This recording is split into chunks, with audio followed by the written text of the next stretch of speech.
اعوذ باللہ من الشیطان الرجیم بسم اللہ الرحمن الرحیم۔ نالج ٹائم کے معزز دوستوں، میں ہوں فراز اور آپ تمام دیکھنے اور سننے والوں کو السلام علیکم۔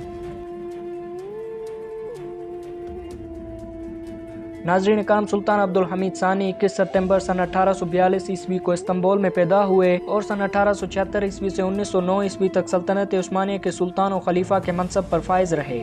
تاریخ میں ان کا نام سلطنت عثمانیہ کے آخری بااثر اور بااختیار خلیفہ کے طور پر جانا جاتا ہے، جو اپنی خارجہ پالیسی اور نظریات رکھتے تھے۔ دوستو، سلطان و خلیفہ کے منصب پر فائز ہونے سے پہلے انہوں نے اپنے چچا عبدالعزیز کے ہمراہ کئی ممالک کا دورہ بھی کیا، جن میں یورپ کے کئی اہم علاقے شامل ہیں۔ ناظرین کرام، کئی محققین اس دورے کو ان کے آنے والے دور حکومت کے لیے بہت اہم قرار دیتے ہیں، کیونکہ اس دوران ان کے مشاہدات سلطنت کی پالیسیز کے لیے بہتر ثابت ہوئے۔ دوستو، عظیم سلطان عبدالحمید ثانی نے عربی اور فارسی زبان کی تعلیم بھی حاصل کی اور دیگر علوم کے ساتھ ساتھ تصوف کے رموز سے بھی آگاہی حاصل کی۔ ناظرین اکرام، سلطان عبدالحمید ثانی اگست سن 1876 عیسوی کو سلطنت عثمانیہ کے حکمران بنے اور 13 اگست 1876 کو ان کے ہاتھ پر بیعت امارت و خلافت ہوئی اور انہیں باقاعدہ طور پر خلیفہ کے عہدے پر تسلیم کیا گیا۔ دوستو، 19ویں صدی میں سلطنت عثمانیہ کمزور ہو رہی تھی اور اندرونی اور بیرونی محاذوں پر مختلف چیلنجز سے نبرت آزما تھی۔ سن 1870 میں سلطنت عثمانیہ میں لبرل گروپس نے خاصی طاقت پکڑی اور سلطان مراد افندی، جو لبرل نظریات رکھتے تھے، انہوں نے حکومت کی بھاگ دوڑ سنبھالی۔ تاہم ان کی ذہنی حالت میں خرابی کے باعث سلطان عبدالحمید ثانی سلطنت عثمانیہ کے حکمران بنے۔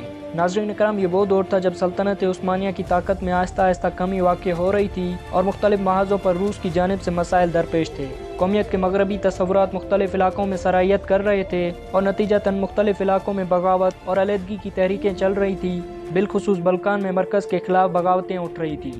سلطان عبدالحمید ثانی کے اقتدار سنبھالنے سے پہلے سلطنت میں بڑے پیمانے پر اصلاحات کی جا رہی تھیں، جنہیں تنظیمات کے نام سے جانا جاتا ہے۔ اس کے تحت مختلف علاقوں میں قومیت کے نظریات سے نمٹنے کے لیے عثمانوی شناخت پر زور دیا جا رہا تھا، مگر اس تمام سلسلے کے باوجود سلطنت عثمانیہ کے اتحاد کو قائم رکھنا مشکل ہو رہا تھا۔ سلطان عبدالحمید ثانی کے دور حکومت میں آنے کے بعد لبرل گروپس کے زور پر سلطنت میں آئین نافذ کیا گیا۔ روس کے ساتھ 1877 سے 1878 کی جنگ میں سلطنت عثمانیہ کو شکست کا سامنا کرنا پڑا، مگر اس کے باوجود سلطان عبدالحمید ثانی نے اپنی فوج کو دوبارہ منظم کیا اور سلطنت کو سہارا دیا۔ ناظرین اکرام، روس کے ساتھ جنگ کے بعد وہ اس بات پر قائل ہوئے کہ یورپی اتحادی سلطنت پر مشکل وقت میں کام نہیں آئیں گے، چنانچہ انہوں نے نئی قائم کردہ اسمبلی اور آئین تحلیل کر دیے۔ اس کے علاوہ سلطان عبدالحمید ثانی نے تنظیمات کے سلسلے کو منقطع کیا اور سلطنت میں عثمانوی کے بجائے اولین شناخت کے طور پر اسلام پر زور دیا، کیونکہ تنظیمات کے تحت سلطنت کے زوال کو روکنا ممکن نہیں ہوا تھا۔ البتہ اسلامی شناخت پر توجہ کم کرنے کے باعث قومیت پسندی کو زیادہ تقویت ملی تھی۔ سلطان عبدالحمید ثانی نے اس بات کا اندازہ لگا لیا تھا کہ مغرب کو ترکی سے کم ہی خار ہے، مگر مغربی طاقتوں کا اصل ہدف اسلامی شناخت کا طرز حکومت ہے۔ سلطان اس بات پر قائل ہو گئے تھے کہ مسلمانوں کے اتحاد اور مرکز کو قائم رکھنے کے لیے مسلمانوں کو نظریاتی طور پر مسلم شناخت کی جانب قائل کرنا ہوگا، اور یہی سلطنت کی طاقت کا بھی راز ہے۔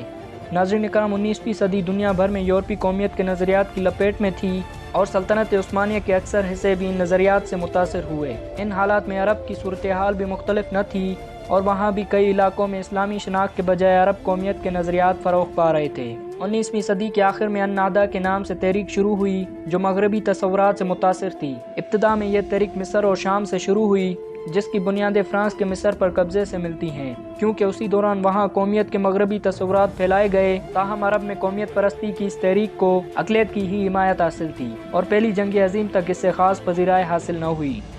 ناظرین اکرام، سن 1881 میں فرانس نے تیونس اور 1882 میں برطانیہ نے مصر پر قبضہ کر لیا تھا، اور 19ویں صدی کی آخری دہائی میں برطانوی اخبارات میں مختلف تجاویز شائع ہوتی رہی کہ برطانیہ کو جزیرہ نما عرب پر اپنا کنٹرول بڑھانا چاہیے، اور یہ بھی کہ خلیفہ عبدالحمید ثانی چونکہ سادات میں سے نہیں ہیں، اس لیے انہیں سلطنت کا حق نہیں، چنانچہ عرب کے لیے خلیفہ عرب میں سے ہو۔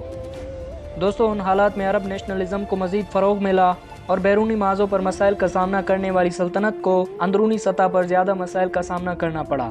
خلیفہ عبدالحمید ثانی نے صورتحال کو بھانپتے ہوئے سال 1881 میں حجاز مقدس کی جانب دستے روانہ کیے تاکہ حالات کو کنٹرول میں رکھا جائے اور سلطنت کی وحدت بھی قائم رہے۔ 19ویں صدی کے آخر میں بھی سعود خاندان کی جانب سے بھی مختلف علاقوں میں کنٹرول کے لیے سلطنت کے ساتھ لڑائیاں ہوتی رہیں۔ 1902 میں ابن سعود نے ریاض کا کنٹرول حاصل کیا اور یہی تحریک بعد میں سعودی عرب کے قیام کا باعث بنی۔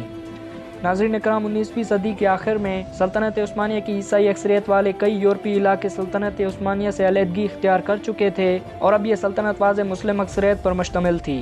دنیا بھر کے مسلمان نو آبادیاتی یلغار کی لپیٹ میں تھے، چنانچہ ایک ایسے نظریے کی ضرورت تھی جو حریت اور آزادی کی تڑپ کو ہر مسلمان میں جگا سکے۔ سلطان عبدالحمید ثانی کی نظر میں سلطنت کی مضبوطی، مسلم امہ کے اتحاد، دنیا میں ان کے حقوق و مفادات کے تحفظ اور بیرونی ہتھ کنڈوں سے نمٹنے کے لیے ناگزیر تھی۔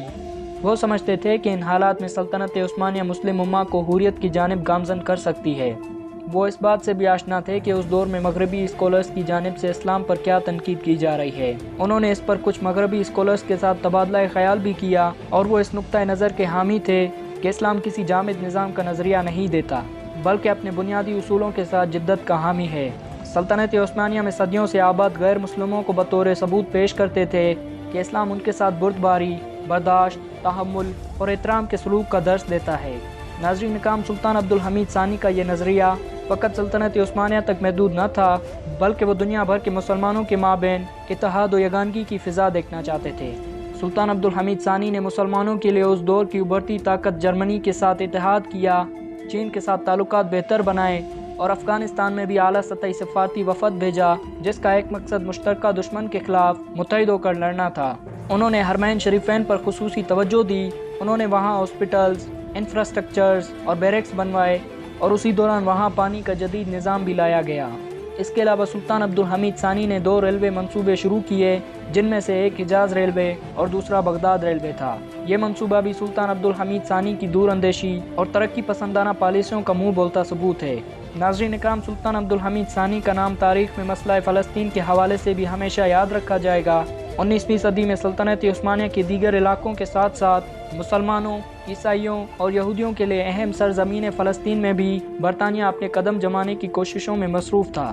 اگست 1897 میں سوئٹزرلینڈ میں پہلی عالمی صہیونی کانفرنس کے موقع پر تھیوڈور ہرزل نے عالمی صہیونی تحریک ورلڈ زائنسٹ آرگنائزیشن کی بنیاد رکھی، جس کے مقاصد میں اولین فلسطین میں یہودیوں کو بسانا تھا۔ تھیوڈور ہرزل سلطان عبدالحمید ثانی کے ساتھ ایک ایسا معاہدہ کرنا چاہتا تھا جس سے سلطنت کے معاشی حالات بہتر ہو جاتے۔ اس کے علاوہ یہ سلطنت قرضوں کے بوجھ تلے دبی ہوئی تھی، وہ قرضے بھی ادا کر دیے جاتے، مگر بدلے میں تھیوڈور ہرزل نے سلطان عبدالحمید ثانی سے فلسطین کی سرزمین یہودیوں کے نام کرنے کا مطالبہ کیا۔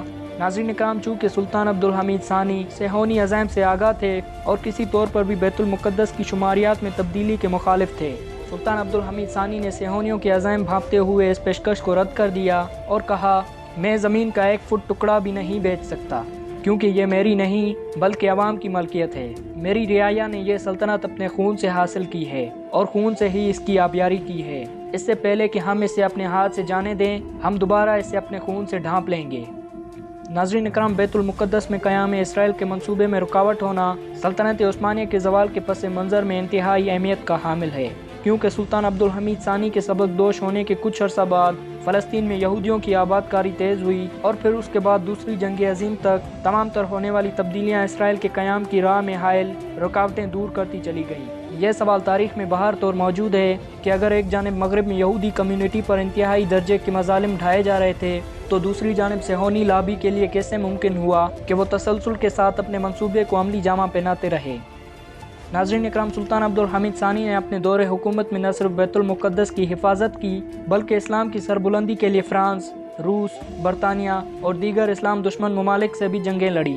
ہندوستان کے مسلمانوں کی ہمیشہ مدد کرتے رہے، چائنا سے روابط مضبوط کیے تاکہ چینی مسلمان بھی خوشحال رہ سکیں۔ ناظرین، سلطان عبدالحمید ثانی مضبوط عقیدہ رکھنے والے مسلمان تھے جو 5 گانہ نماز پڑھتے تھے اور باقاعدگی سے قرآن مجید کی تلاوت کیا کرتے تھے۔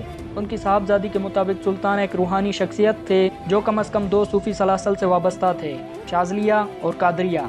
سال 1908 میں لبرل گروپس نے ایک بار پھر پرزور تحریک چلائی۔ سلطان عبدالحمید ثانی نے پارلیمنٹ اور 1876 کے آئین کو بحال کر دیا۔ آئین میں تبدیلیاں لائی گئی اور خلیفہ کے اختیارات کو مزید محدود کیا گیا۔ تاہم 1909 میں سلطنت میں عدم استحکام اور حالات خراب ہونے پر خلیفہ عبدالحمید ثانی کو سبق دوش ہونا پڑا۔ بعض مورخین کے مطابق اگرچہ خلیفہ ان حالات کے ذمہ دار نہ تھے، تاہم ان کے دور حکومت کے اختتام کا باعث بنے۔ ان کے بھائی محمد کو نوجوان ترکوں کی جانب سے نیا سلطان منتخب کیا گیا۔ ناظرین اکرام، یہ درست ہے کہ سلطان عبدالحمید ثانی بحیثیت حکمران مجموعی سلطنت کے زوال کو نہ روک سکے، تاہم انہوں نے اس کی گرتی دیواروں کو ایک بار پھر مضبوط کیا اور بیرونی مغربی طاقتوں کے سامنے ڈٹ کر کھڑے ہوئے۔ یہ سلطان عبدالحمید ثانی ہی کی کاوشوں کا ثمر تھا کہ سخت ترین اسکولر انقلاب کے باوجود ترکی کی اسلامی شناخت کو ختم نہیں کیا جا سکا۔ مغربی قومیت کے اثرات کے باعث آنے والے سالوں میں سلطنت عثمانیہ کے ٹوٹنے کے بعد نہ صرف ملت اسلامیہ تقسیم در تقسیم ہوئی، بلکہ آج تک دنیا میں حقیقی آزادی اور حریت حاصل نہیں کر پائی۔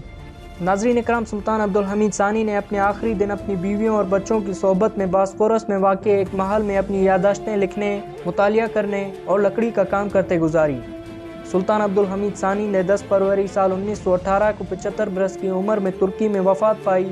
ان کا مزار استنبول میں واقع ہے۔